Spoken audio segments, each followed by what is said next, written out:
ಇವಾಗ ಕರ್ನಾಟಕದಲ್ಲಿ ನಡೀತಾ ಇರತಕ್ಕಂಥ ಈ ಮತದಾರರ ಪರಿಷ್ಕರಣೆ ಏನಿದೆ, ಇದರಲ್ಲಿ ಯಾವುದೇ ರೀತಿ ಅರ್ಥ ಇಲ್ಲ. ಈಗಾಗಲೇ ಇಲ್ಲಿಯ ರಾಜ್ಯದ ಚುನಾವಣಾ ಆಯುಕ್ತರು ಹೇಳ್ತಕ್ಕಂಥದ್ದು ಕೇಂದ್ರದ ಚುನಾವಣಾ ಆಯುಕ್ತರಿಗೆ ಕಳಿಸಿದ್ದೇವೆ, ಅಲ್ಲಿಂದ ಏನು ಡೈರೆಕ್ಷನ್ ಕೊಡ್ತಾರೆ ಅದರ ಮೇಲೆ ಕ್ರಮ ತೆಗೆದುಕೊಳ್ಳಿಕ್ಕೆ ನಾವು ಪ್ರಯತ್ನ ಪಡ್ತೀನಿ ಅಂತ ಹೇಳಿದ್ದಾರೆ. ಒಂದು ಕಡೆ ಈಗ ಆಗಿರತಕ್ಕಂಥ ಪ್ರಕ್ರಿಯೆಯನ್ನು ಸಂಪೂರ್ಣವಾಗಿ ರದ್ದುಗೊಳಿಸಬೇಕು ಅಂತಕ್ಕಂಥದ್ದು ನಮ್ಮ ಒಂದು ಆಗ್ರಹ ಇದೆ. ನಾನು ಸಾಧ್ಯ ಆದರೆ ನಾಡಿದ್ದು ಡೆಲ್ಲಿಗೆ ಹೋಗ್ತೀನಿ.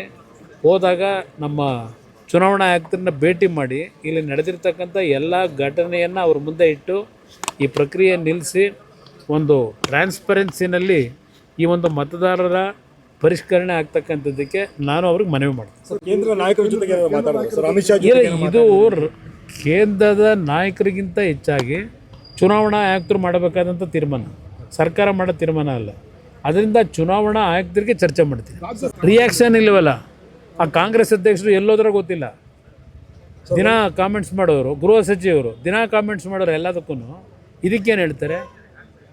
ಇವತ್ತು ಅಷ್ಟೊಂದು ನಿಯಮಬದ್ಧವಾಗಿ ಕೆಲಸ ನಿರ್ವಹಣೆ ಮಾಡ್ತಕ್ಕಂಥವ್ರು, ಇವರು ಬುದ್ಧಿ ಹೇಳ್ತಕ್ಕಂಥವ್ರು ಇವತ್ತು ರಾಜ್ಯದಲ್ಲಿ ನಡೀತಾ ಇದೆಯಲ್ಲ ಆದಿ ಬೀದಿ ಒಳಗೆ ಇದೊಂದು ಇದು ನಡೀತಾ ಇದೆಯಲ್ಲ, ಆ ಫುಟ್ಪಾತ್ ತೆರವು ಒಂದು ಕಡೆ, ಅದ್ರ ಜೊತೆ ಇಲ್ಲಿ ನಾನು ಹೇಳ್ತಾ ಇರೋದು ಈ SIR ವಿಷಯದಲ್ಲಿ ಆದಿ ಬೀದಿಲಿ ನಡೆಸ್ತಾ ಇದ್ದಾರೆ. ಈ ಸರ್ಕಾರಕ್ಕೆ ಏನಾದ್ರೂ ಗೌರವ ಮಾನ ಮರ್ಯಾದೆ ಇದ್ದರೆ ಇವು ಸರ್ಕಾರದ ಅಧಿಕಾರಿಗಳೇ ಹೋಗಿರೋದಲ್ಲಿ, ಇಲ್ಲ ಚುನಾವಣಾ ಆಯುಕ್ತರಿಗೆ ಇವರಿಂದ ಏನು ಡೈರೆಕ್ಷನ್ ಹೋಗಿದೆ, ಈ ಥರ ನಡೀತಿದೆ ಆ್ಯಕ್ಷನ್ ತಗೊಳ್ಳಿ ಅಂತ ಹೇಳಿದ್ದೀರಾ?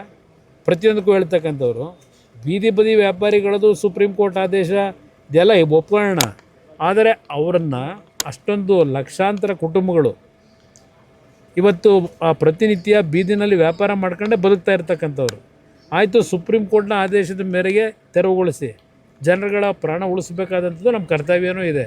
ಆದರೆ ಅವ್ರ ಬದುಕನ್ನೇನು ಮಾಡ್ತೀರಿ? ಅವ್ರಿಗೇನು ಆಲ್ಟರ್ನೇಟ್ ಅರೇಂಜ್ಮೆಂಟ್ ಮಾಡಿಕೊಟ್ಟಿದ್ದೀರಿ? ಎಲ್ಲಿ ಕಳಿಸ್ತೀರಿ ಅವ್ರನ್ನ? ಅಷ್ಟು ಜನನ್ನು ಇದು ಇರ್ತಕ್ಕಂಥದ್ದು. ಅದರಿಂದ ಸರ್ಕಾರ ಕಾನೂನಿನ ಬಗ್ಗೆ ಚರ್ಚೆ ಮಾಡೋರು ಬದುಕಿನ ಬಗ್ಗೆ ಇವತ್ತು ಏನು ಜೀವನ ಮಾಡಬೇಕಾದಂಥವ್ರಿಗೆ ಅವ್ರಿಗೆ ಆಲ್ಟರ್ನೇಟ್ ಅರೇಂಜ್ಮೆಂಟ್ ಮಾಡಿಕೊಡ್ಬೇಕಲ್ಲ, ಅದ್ರ ಬಗ್ಗೆ ಇವತ್ತಿನವ್ರಿಗೆ ಏನು ಚರ್ಚೆ ಇಲ್ಲ. ಏನು ಮಾಡ್ತೀವಿ ಅಂತೇಳಿ ಏಕಾಏಕಿ ಅವ್ರನ್ನ ಖಾಲಿ ಮಾಡಿಸಿ ಅವ್ರು ಎಲ್ಲಿಗೆ ಹೋಗಬೇಕು? ಅದಕ್ಕೆ ಪರಿಹಾರ ಕೊಡಬೇಕು ಅನ್ನೋದು ನಾನು ಒಂದು ಸರ್ಕಾರಕ್ಕೆ ಸಲಹೆ ಕೊಡೋದು. ಏನಾಗಿದೆ? ಏನು ಯಾವ ಸಾಧನೆ ಆಗಿದೆ? ಸಾಧನೆ ಏನು ಮಾಡವ್ರೆ? ಬರೀ ಘೋಷಣೆಗಳು ಯಾವುದು ಇಂಪ್ಲಿಮೆಂಟ್ ಆಗಿದೆ? 76,000 ಉದ್ಯೋಗ ಅಲ್ವಾ? ಅದ್ರ ಪ್ರಕ್ರಿಯೆ ಎಲ್ಲಿಗೆ ಬಂದು ನಿಂತಿದೆ ಅಂತ ಹೇಳಿದ್ದಾರೆ ಏನಾದರೂ ನಿಮಗೆ? ಇಲ್ಲ ಜನಕ್ಕೆ ಏನಾದರೂ ತಿಳಿಸವ್ರ? ಘೋಷಣೆಗಳಾಗಿದೆ.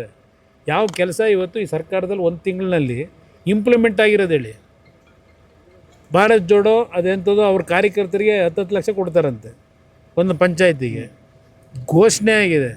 ಸರ್ಕಾರದಲ್ಲಿ ದುಡ್ಡಿಲ್ಲದೆ ಸರ್ಕಾರದವರು ಜನಗಳ ಜನಗಳ ಜೋಬು ಕೈಯಾಗಿ ಪಿಕ್ ಪ್ಯಾಕೆಟ್ ಮಾಡೋದು ಹೆಂಗೆ ಅಂತ ಪ್ರತಿಯೊಂದರಲ್ಲೂ ಯೋಚನೆ ಮಾಡ್ಕೊಂಡು ಕೂತಿರೋರು ಇವರು ಇವೆಲ್ಲ ಕಾರ್ಯಕ್ರಮ ಅನುಷ್ಠಾನಕ್ಕೆ ತರ್ತಾರೆ. ದೊಡ್ಡ ಕಾರ್ಯಕ್ರಮಗಳು ಏನಾದರೂ ಇದ್ದರೆ, ದುಡ್ಡು ಹೊಡೆಯೋ ಕಾರ್ಯಕ್ರಮ ಇದ್ದರೆ ಅವಕ್ಕೆ ಫೌಂಡೇಶನ್ ಹಾಕೊಂಡು ಹೊರಟವ್ರು ಅಷ್ಟೇ.